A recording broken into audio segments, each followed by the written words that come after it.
Guys, Marco here, welcome back to another lesson. Today we're going to have a look at 3 warm-up exercises that I really like to play all the time. Now for me, a warm-up is really just the very first thing that I play when I grab my guitar. And I don't do that all the time, but let's say that I have a session or I have to record the YouTube video.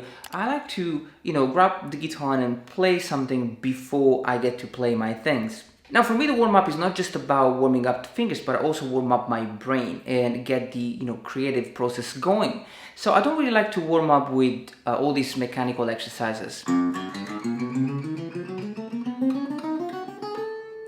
I think they are really useful, but at the same time they're kind of just numbers. So I'd like to use like the 1, 2, 3, 4 exercise, but I also want to show you a melodic approach to a warm-up. Now you can get the tab, check my Patreon page, and also subscribe to this channel if you want to keep up with all the upcoming lessons.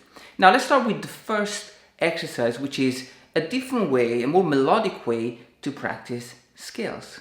Now guys, one thing about scales is that they are really beneficial for a lot of different aspects of your playing, technique, musicality, and fingers dexterity, plucking. They're really awesome. And so you want to practice them. But at the same time, the reason why I don't like to practice scales up and down is that most of the time we learn one scale and then we play up and down. For example,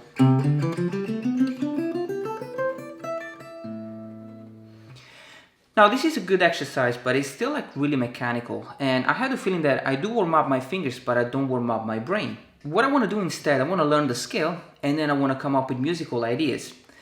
So what I'll do, I like to do this exercise in E major. So I will learn the E major scale in one box, one position. For example, this one. And I want to write the diagram as well. So I want to have the diagram right in front of me. And the diagram is going to look like this. And we're going to read it like this. We're going to start from the bottom left. And we're going to play all the notes just like you're reading a book, but from the bottom. So you have...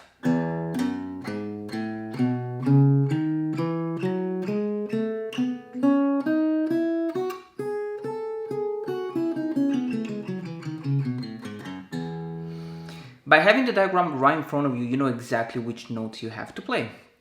And so the reason why you need it is because you don't want to play the scale up and down, but you want to actually randomly playing notes like this.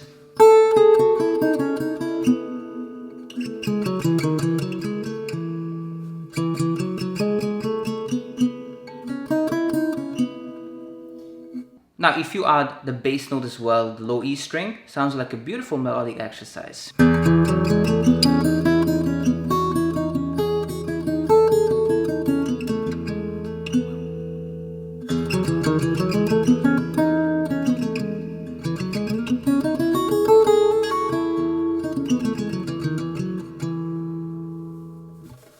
Now once you have that, you want to add another, part of the scale here, and you want to have it from fret 4 to fret 7.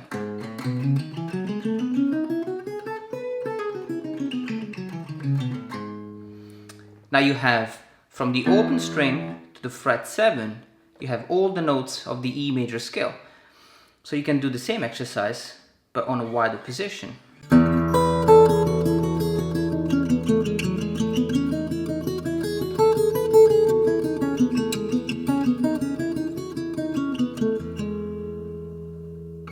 And again guys, always use the diagram so that you know which notes you have to play.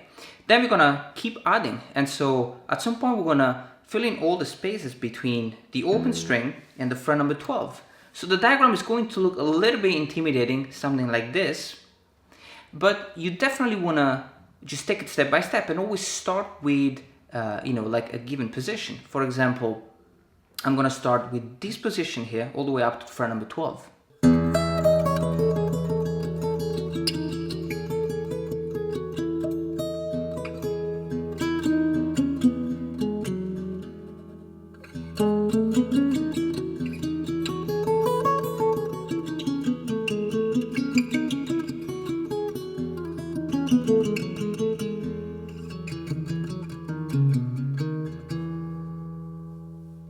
Now guys, we can also warm up with chords melodically. And so, like the warm up doesn't necessarily have to be just about single notes. It could be with chords as well. And this is really beneficial not only for your left hand but also for your right hand, okay? Now this is how I do it. I like to play the chords with the 1-5-3 chord shape, and this is a very beautiful and popular shape on guitar. You're basically playing the root note of the chord, the fifth of the chord, and the third of the chord, which could be either major or minor depending on which chord you're playing. Now if we harmonize the C major scale, we're going to have a bunch of chords. We're going to have the C major, which is 3, 5, and 5, okay, on 5th, 4th, and 2nd string. Then we have the D minor, which is going to have obviously the minor shape, which is 5, 7, and 6. And then we have 7, 9, and 8 with the E minor chord. Now we keep going with the scale. We're going to have F major, which is the major shape here. We have 8, 10, and 10, okay? Now with this exercise, just with this set of strings, you can already do some finger picking arpeggio, for example.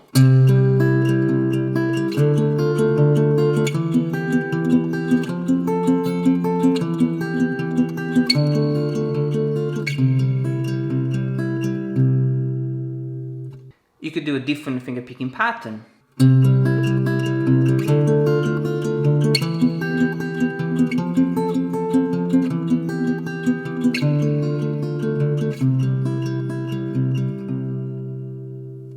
Now obviously we can expand and play the entire scale. So we have C major, D minor, E minor, F major. Now we're going to have a G major chord, which is played like this. We're going to change set of string and play the D string fret 5, the G string fret 7, and the E string fret 7.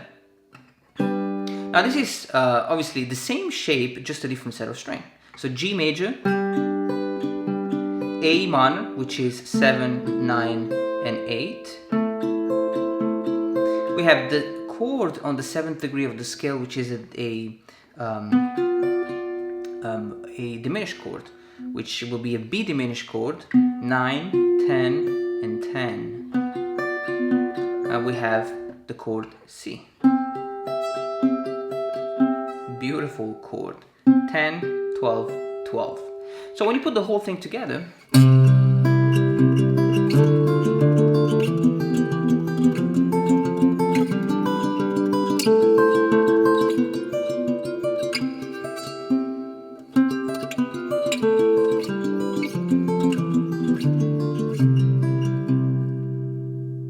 now you can also keep going down and play the C, then the B diminished, which is 2, 3, and 3, the A minor, and we're going to change set of string, play this one. This is a little bit more challenging here, and it's the low A string fret 5, the A string fret 7, and the G string fret 5. You can play with the bar chord if you want, but I like to play like this. And then G major, which is 3, 5, and 4, and F major, which is 1, 3, and 2. So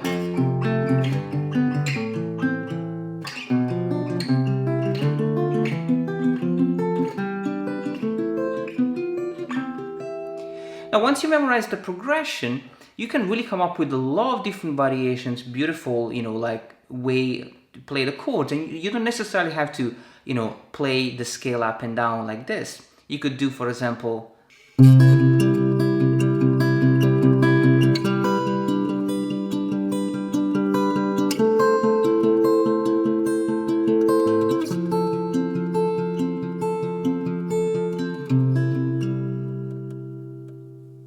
now this is a powerful warm-up because, as you can see, it's really musical. It kind of open up a lot of different ideas. You can also add single notes within the chords.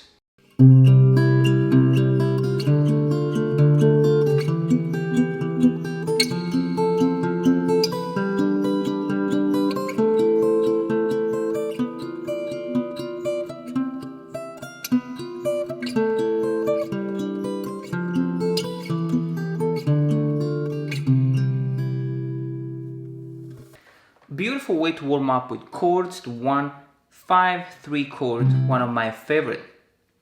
Good luck with that. Now guys, we're gonna have a look at these symmetrical exercises, such as the 1, 2, 3, 4, 1, 2, 3, 4. Now I don't really play those all the time, but when I do, I like to play in a kind of a different way. So most of the time, I always use two combinations. And so for example, I will do 1, 2, 3, 4, and then 1, 4, 3, 2. And then I'll do the same on the fourth and third string. And then on the second and first. Now, once I finish the exercise and I'm on the top E string, I don't want to go back doing the same thing. But I will. So what I'll do, I'll play the reverse. And I'm not going to play in the same position, I'm going to slide one position up. So for example, if I play, the last two strings, I was playing 1, 2, 3, 4, and then 1, 4, 3, 2. I'm going to slide the second finger one fret up, and I'm going to play the finger number 2, 3, 4, and 1. And then on the second string, I'm going to play 4, 3, 2, and 1. Okay? Then I'll do the same. And the same here. Now, the 2, 3, 4, 1 is the reverse of the 1, 4, 3, and 2 I was playing at the beginning. So 1, 4, 3, 2 is the reverse of this one will be 2, 3, 4, and 1. And the reverse of the 1, 1, 2, 3, and 4 that I was playing on the second string will be obviously 4, 3, 2, and 1. So.